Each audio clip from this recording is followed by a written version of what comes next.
हाँ जी, स्वागत है आप सभी का आपके अपने YouTube channel sky chemistry classes में। और आज की क्लास में देखने वाले हैं अपन रेजोनेटिंग स्ट्रक्चर्स या अनुनादी संरचनाएं। तो अनुनादी संरचनाएं या रेजोनेटिंग स्ट्रक्चर्स क्या होती हैं? तो जब किसी अणु को या मॉलिक्यूल को अपन किसी एक लुईस संरचना द्वारा, लुईस स्ट्रक्चर द्वारा प्रदर्शित नहीं कर सकते, तो उसको प्रदर्शित करने के लिए एक से ज़्यादा स्ट्रक्चर्स की आवश्यकता, अपने को लुईस स्ट्रक्चर्स की आवश्यकता होती है, लुईस संरचनाओं की आवश्यकता होती है। वो सारी संरचनाएं जिनके द्वारा अपन एक अणु को प्रदर्शित करते हैं वो उसकी लुईस संरचनाएं कहलाती। फॉर एग्जाम्पल बेंजीन है अपने पास,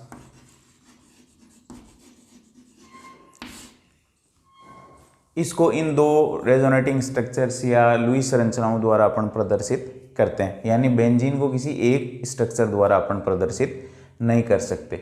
इसको प्रदर्शित करने के लिए इन दो संरचनाओं की आवश्यकता पड़ती है और ये दोनों संरचनाएं इसकी लुईस संरचनाएं हैं और इनको रेजोनेटिंग स्ट्रक्चर्स कहते हैं। अब बेंजीन की ये लुईस संरचनाएं हैं, अनुनादी संरचनाएं हैं, इन दो संरचनाओं द्वारा प्रदर्शित अपन इसको करते हैं। लेकिन इसकी ज़रूरत कैसे महसूस हुई अपने को? तो कार्बन कार्बन एकल बंध की लंबाई होती है 154 पिकोमीटर। कार्बन कार्बन द्विबंध इसकी लंबाई होती है 134 पिकोमीटर। यानी बेंजीन के अंदर double bond single bond, double bond single bond, double bond single bond, इस तरीके की व्यवस्था है। तो कार्बन कार्बन एकल बंध की लंबाई 154 पिकोमीटर, डबल बॉन्ड की लंबाई 134 पिकोमीटर। लेकिन जब प्रायोगिक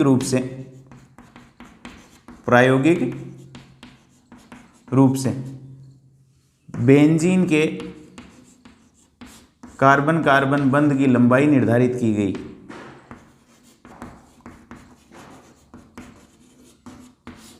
वो पाई गई कितनी? 139 पिकोमीटर। यानी वो न तो 154 पिकोमीटर है न वो 134 पिकोमीटर है, कितनी है? 139 पिकोमीटर है। इसका मतलब बेंजीन के अंदर न तो कहीं सिंगल बॉन्ड है कंप्लीटली, क्योंकि सिंगल होता तो बॉन्ड लेंथ आती 154, डबल होता न कहीं डबल बॉन्ड है कंप्लीट, क्योंकि डबल बॉन्ड होता तो 134 पिकोमीटर आती बॉन्ड लेंथ। लेकिन कितनी प्राप्त हो रही है? सिंगल और डबल के बीच वाली 139 पिकोमीटर। तो फिर ज़रूरत महसूस हुई कि बेंजीन को इस संरचना द्वारा या इस स्ट्रक्चर द्वारा भी नहीं बता सकते, इसके द्वारा भी नहीं बता सकते। तो फिर इन दोनों का प्रतिनिधित्व करने वाली कोई स्ट्रक्चर हो अपने पास जो इन दोनों का प्रतिनिधित्व कर सके। वो संरचना इस तरीके से दी गई कि न तो कहीं सिंगल बॉन्ड है न कहीं डबल बॉन्ड है, इस तरीके की व्यवस्था है। और ये संरचना जो अनुनादी संरचनाओं से अपने को प्राप्त होती है वो कहलाता है अनुनाद संकर या रेजोनेंस हाइब्रिड।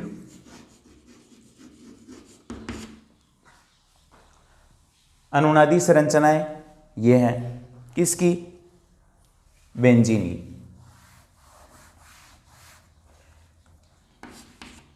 ये हैं बेंजीन की अनुनादी संरचनाएं और वो है अनुनाद संकर। अब अनुनादी संरचनाओं को कैनोनिकल संरचनाएं या रेजोनेटिंग स्ट्रक्चर भी कहते हैं। लेकिन वास्तविक संरचना कौन सी होती है? वास्तविक संरचना यही होती है, ये काल्पनिक संरचनाएं, हाइपोथेटिकल स्ट्रक्चर्स। वास्तविक संरचना का प्रतिनिधित्व कौन करता है? अनुनाद संकर। अनुनादी संरचनाओं के बीच में ये डबल एरो का साइन लगाएंगे। अनुनादी संरचनाओं और अनुनाद संकर के बीच में ये 3 लाइनें अपन इस्तेमाल करते हैं। अब आते हैं परिभाषा पर। डेफिनेशन क्या होती है रेजोनेटिंग स्ट्रक्चर की। तो जब किसी अणु को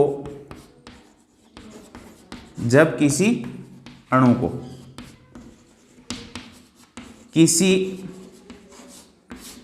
एक लुईस स्ट्रक्चर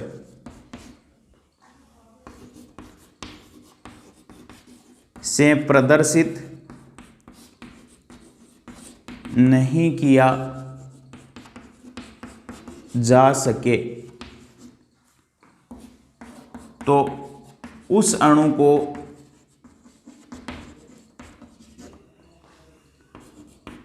प्रदर्शित करने के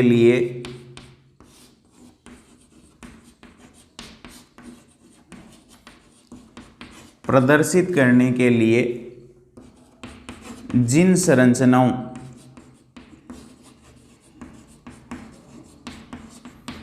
की आवश्यकता होती है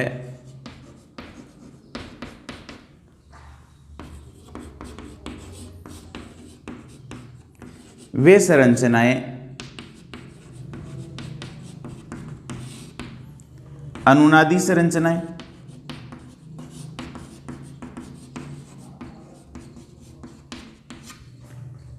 या कैनोनिकल संरचनाएं, कैनोनिकल स्ट्रक्चर्स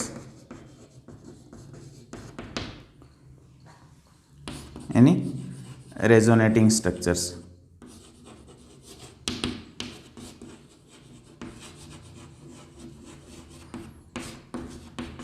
कहलाती।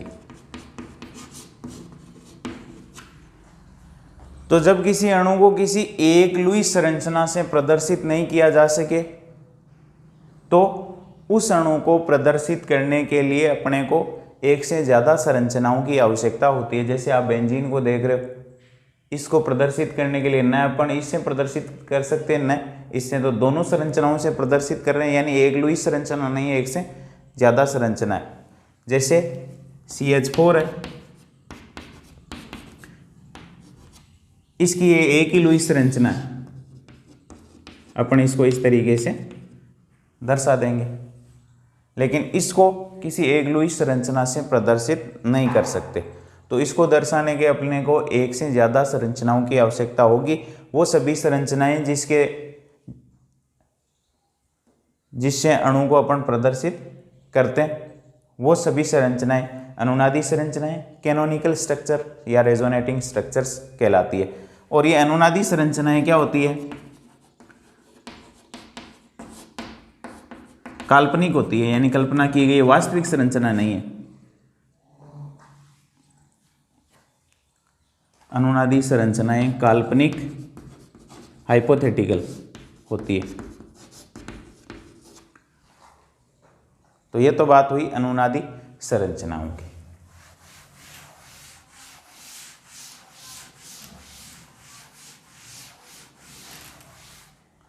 अब देखो एक एग्जांपल और ले लेते हैं अपन।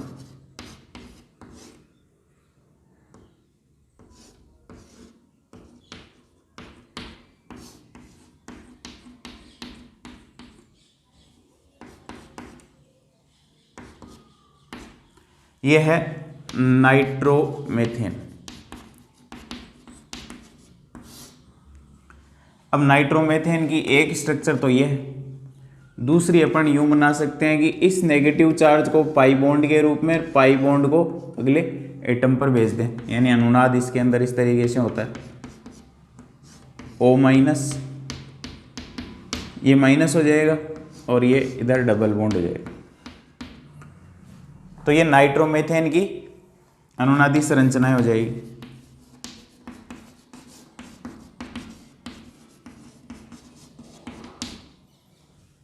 इसको वापस पाई बॉन्ड में भेज दो और इसको यहाँ भेज दो, तो ये वापस इसमें कन्वर्ट हो जाएगी, यानी फर्स्ट और ये सेकंड।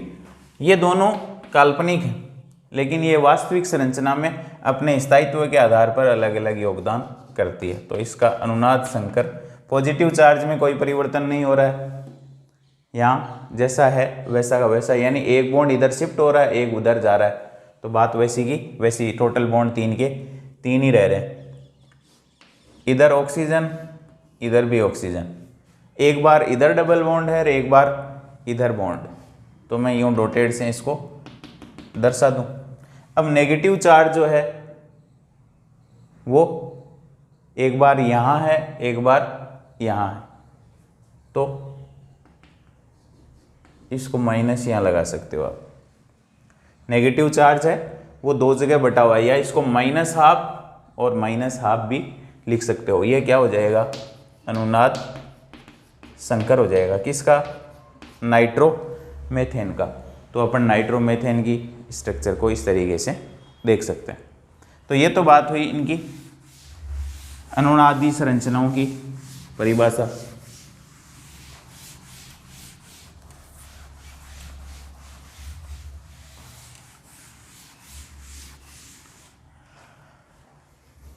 अब अनुनादी संरचनाओं में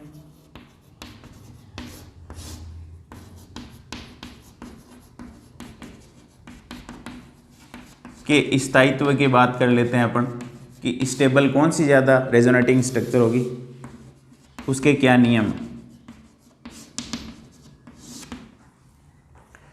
तो फर्स्ट लॉ है, नियम है, अपना रूल है अनुनादी संरचनाओं के स्थायित्व का, कि वो अनुनादी संरचना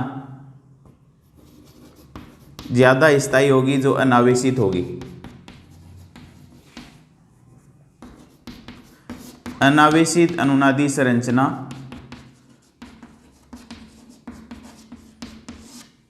आवेशित से अधिक स्थायी होती है। यानी CH2 डबल बॉन्ड C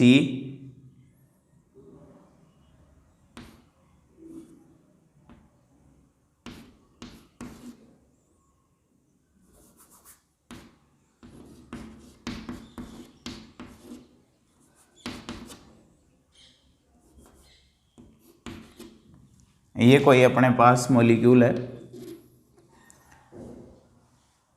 एक तो ये है, और इसकी एक रेजोनेटिंग स्ट्रक्चर अपन ये बना सकते हैं, CH2CH double bond CO minus और H, यहाँ पॉजिटिव और यहाँ नेगेटिव आ गया।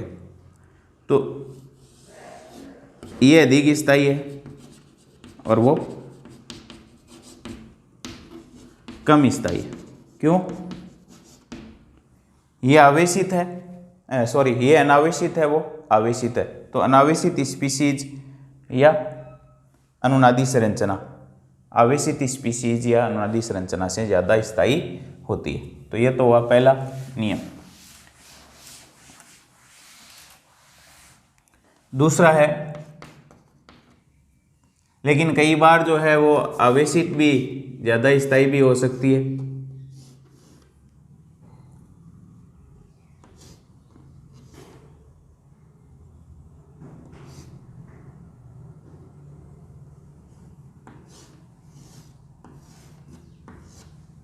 ये अपने पास एक स्ट्रक्चर है,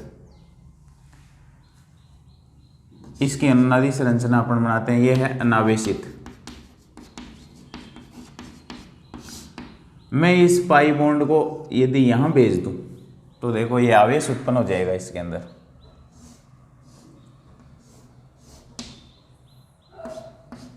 यहाँ आ जाएगा माइनस और यहाँ आ जाएगा कौन सा चार्ज, प्लस। आवेश उत्पन्न हो गया। ये अनावेशित, ये आवेशित, लेकिन ये ज़्यादा स्थायी होगी, अधिक स्थायी, और ये कम स्थायी होगी। क्यों, क्योंकि इसके अंदर एरोमेटिक गुणधर्म आ गया है, यानी ये हकल रूल को फॉलो करती है, 4n+2 पाई रूल को। 11th क्लास में आप लोगों ने पढ़ चुके हैं। तो आवेशित स्पीसीज भी कई बार जो है वो ज़्यादा स्थायी हो सकती है अनावेशित से, लेकिन इसके लिए इसके अंदर एरोमेटिक गुणधर्म आ रहा है, इसलिए ज़्यादा स्थायी होती है। उसके बाद दूसरा रूल देखते हैं अपन,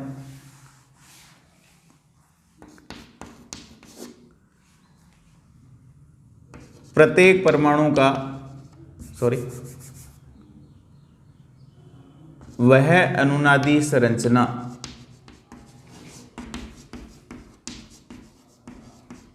जिसमें सहसंयोजी आबंधों की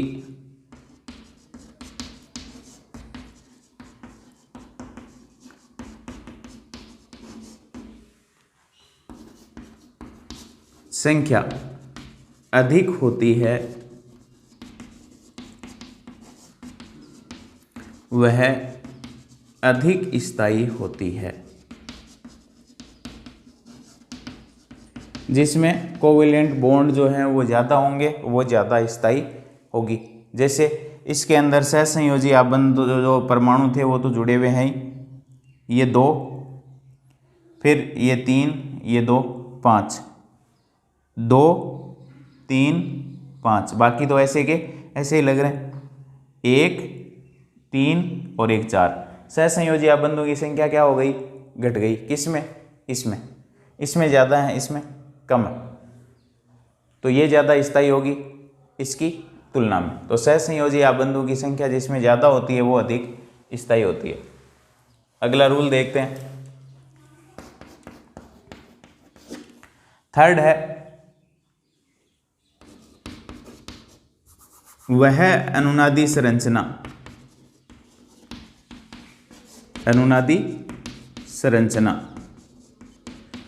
अधिक स्थायी होगी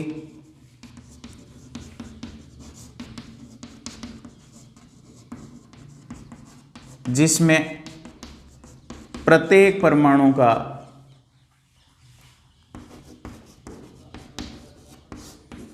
अष्टक पूर्ण होता है।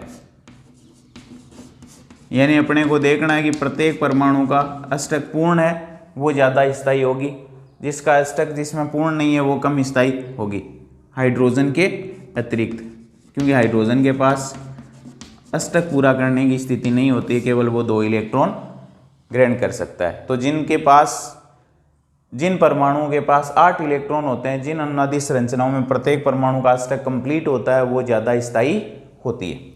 तो अष्टक अपने को देखना है। फोर्थ है ऋणावेश अधिक विद्युत ऋणी परमाणु पर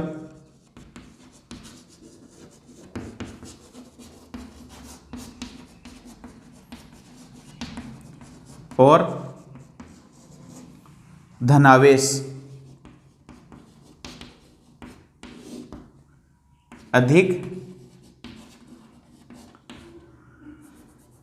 धन विद्युती परमाणु पर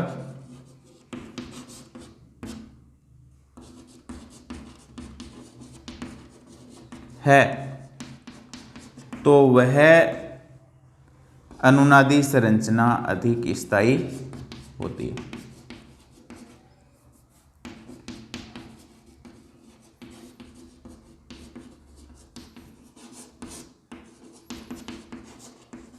यानी नेगेटिव चार्ज जो है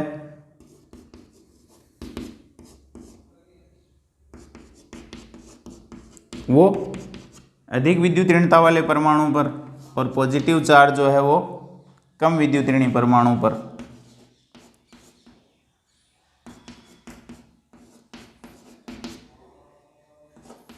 अपने पास ये 2 स्ट्रक्चर्स हैं, इनमें ज़्यादा कौन सी स्थायी होगी, तो ये ज़्यादा स्थायी होगी क्योंकि इसमें ऑक्सीजन की विद्युत ऋणता ज़्यादा है, उस पर नेगेटिव चार्ज है, कार्बन की विद्युत ऋणता कम है, उस पर पॉजिटिव है। यहाँ उल्टा है, ऑक्सीजन पे पॉजिटिव है, कार्बन पे नेगेटिव है, तो ये कम स्थायी होगी, कम स्थायी, और ये अधिक स्थायी अनुनादी संरचना होगी। फिर अगले नियम की बात करते हैं।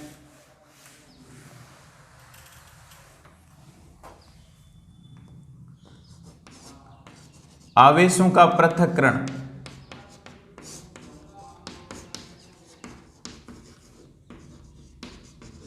चार्ज सेपरेशन न्यूनतम होना चाहिए।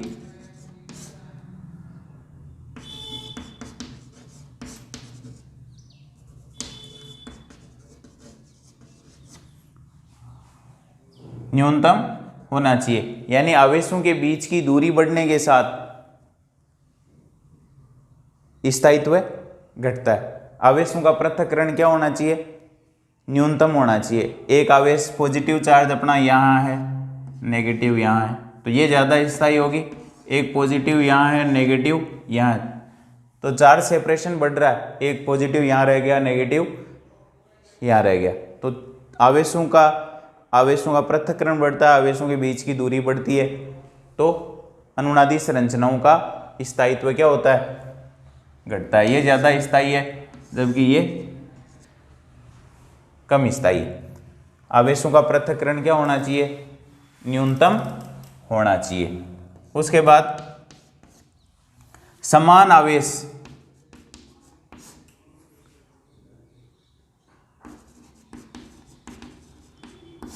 आवेश निकटवर्ती परमाणुओं पर नहीं होने चाहिए।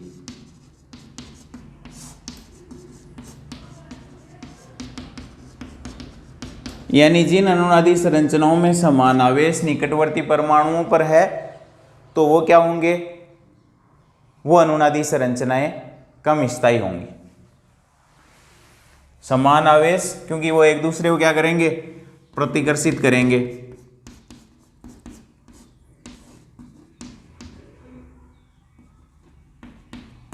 जैसे ये है अपने पास, इसकी एक रेजोनेटिंग स्ट्रक्चर बनाते हैं। इस नेगेटिव को पाई बॉन्ड के रूप में, इस पाई बॉन्ड को अगले एटम पर, तो ये हो जाएगा N minus double bond N positive और डबल बॉन्ड ऑक्सीजन।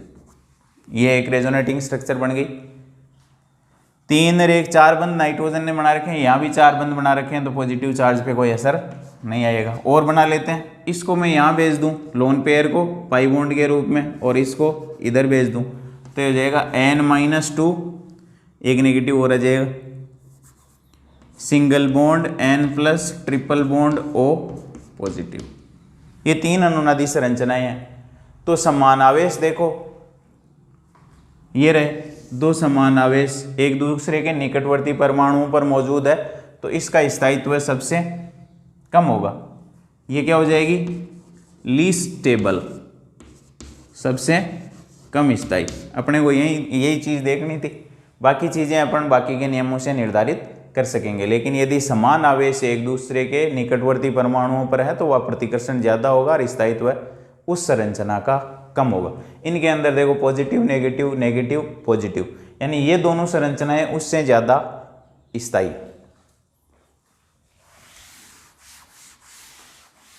तो ये तो बात हुई।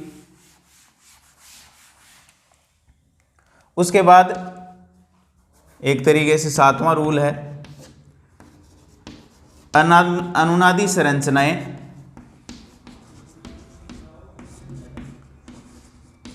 काल्पनिक है, हाइपोथेटिकल होती है, और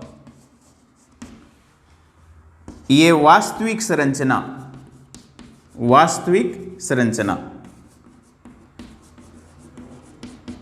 यानी अनुनाद संकर में अपने स्थायित्व के आधार पर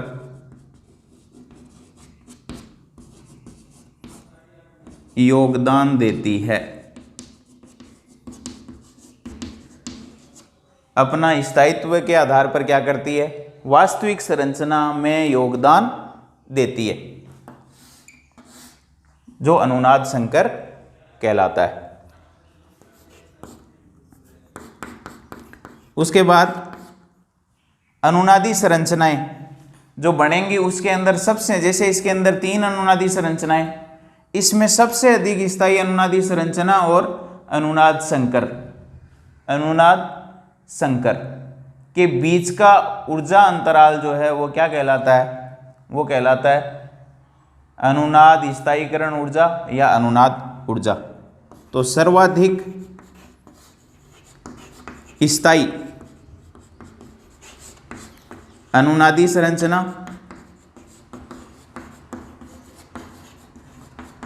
एवं अनुनाद संकर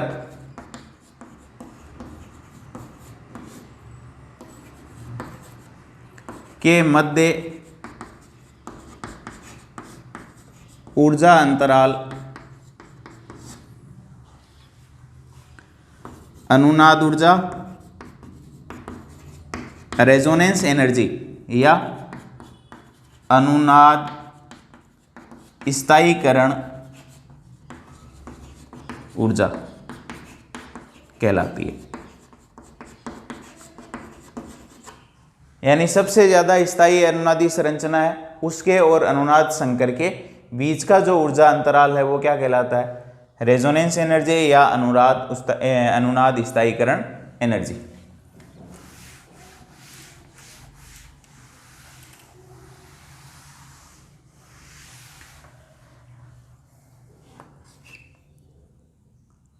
अब यदि कोई अणु दो समान अनुनादी संरचनाओं द्वारा स्थायित्व प्राप्त करता है तो उसका स्थायित्व अन्य अणुओं की तुलना में ज्यादा होगा। यदि कोई अणु दो समान अनुनादी संरचनाओं द्वारा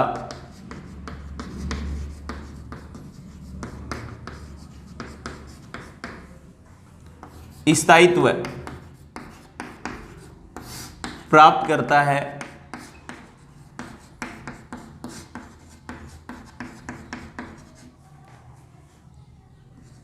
तो उसका स्थायित्व अधिक होता है, यानी वो मोर स्टेबल होगा। और जो भिन्न भिन्न अनुनादी संरचनाओं द्वारा स्थायित्व प्राप्त करता है उसका स्थायित्व कम होगा। फॉर एग्जाम्पल अपने पास है CH3C डबल बॉन्ड O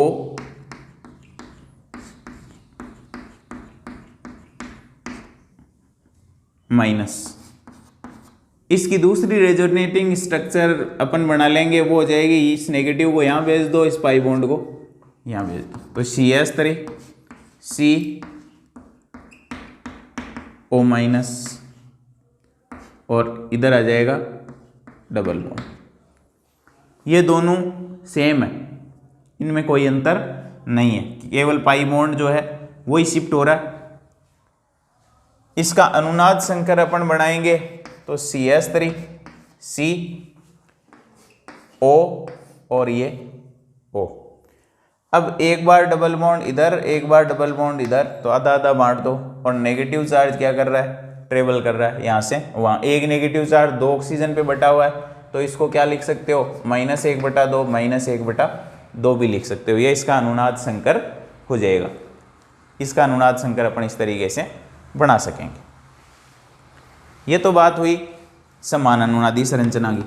यदि असमान अनुनादी संरचना है, जैसे ये है अपने पास,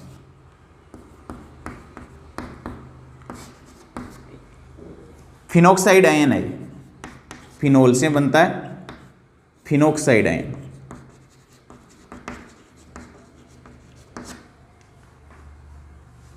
इस नेगेटिव को यहां पाई बॉन्ड के रूप में भेज दो, पाई बॉन्ड को यहां भेज दो,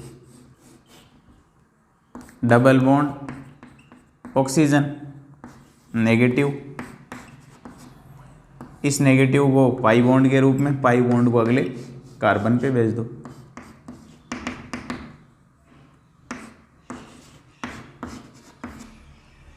ये प्रक्रम ऐसे ही चलता रहेगा।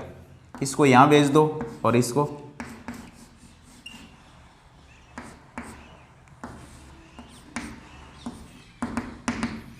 और लास्ट में उसको वापस अपनी जगह भेज दो और माइनस। इसके अंदर देखो अनुनादी संरचनाएं असमान है। इसमें क्या है? अधिक विद्युत ऋणी परमाणु पर ऋणावेश है, दोनों स्थितियों में कार्बन पे कोई पॉजिटिव नहीं है। इसमें देखो ये अनुनादी संरचना ऑक्सीजन पे नेगेटिव, इस अनुनादी संरचना में कार्बन पे नेगेटिव, इसमें कार्बन पे नेगेटिव, इसमें कार्बन पे नेगेटिव और इसमें ऑक्सीजन पे नेगेटिव। तो ये मॉलिक्यूल जो आप देख रहे हो एसीटेट आयन है, ये CH3C double bond O minus acetate ion है, इसकी स्टेबिलिटी ज़्यादा है फिनॉक्साइड आयन की तुलना में, यानी CH3COO minus acetate ion more stable है किसकी तुलना में, फिनॉक्साइड आयन की तुलना में, एसीटेट आयन, और ये है फिनॉक्साइड आयन। तो समान अनुनादी संरचनाओं द्वारा यदि कोई मॉलिक्यूल या आयन स्टेबिलिटी प्राप्त कर रहा है तो वो ज़्यादा स्टेबल होगा बजाय किसके, जो असमान अनुनादी संरचनाओं द्वारा स्थायित्व प्राप्त करता है। तो ये तो बात हुई समान अनुनादी संरचनाओं और असमान अनुनादी संरचनाओं की। अब अनुनादी संरचनाएं बनने के दौरान होता क्या है, तो अनुनादी संरचनाओं के निर्माण के समय, अनुनादी संरचनाओं के निर्माण के समय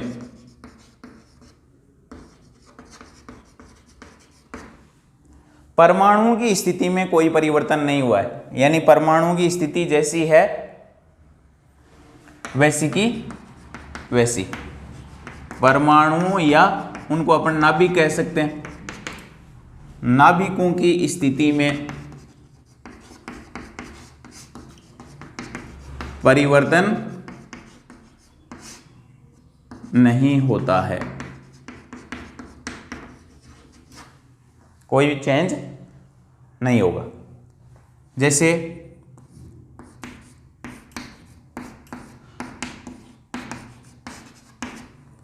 इसको मैं यहां भेज दूं, इसको यहां भेज दूं, इस हाइड्रोजन को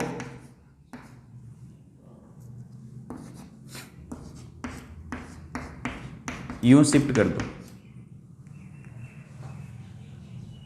तो हाइड्रोजन शिफ्ट होके यहां से कहां चला गया है, इस जगह चला गया। तो यहां परमाणु की स्थिति बदल गई, यहां से वो यहां चला गया। इसका मतलब ये अनुनादी संरचनाएं नहीं है, अनुनादी संरचनाएं ये नहीं है।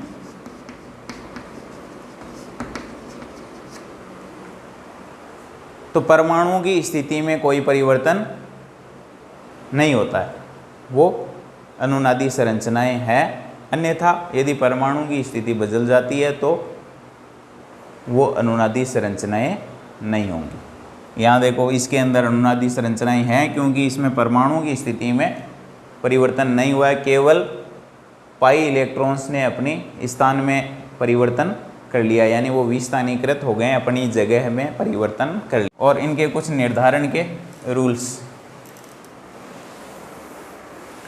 अब देखो एक एग्जांपल ले लेते हैं अपन, CH2 डबल बॉन्ड CH और CHO। एक दूसरी अनुनादी संरचना इसकी बनाते हैं अपन। तो इस पाई बॉन्ड को मैं अगले परमाणु के उधर शिफ्ट कर सकता हूँ और इसको इधर शिफ्ट कर सकता हूँ, तो ये बन जाएगा CH2C। अब इधर से ये यहाँ शिफ्ट होगा तो इस कार्बन के दो बंध जैसे थे वैसे के वैसे ही, लेकिन यहाँ बंधों की संख्या में क्या आ जाएगी, कमी। यानी इसके बंध 4 थे, 4 से कितने रह जाएंगे, 3। ये हो जाएगा CH double bond CO minus और H। दो अनुनादी संरचना तो ये बन गई।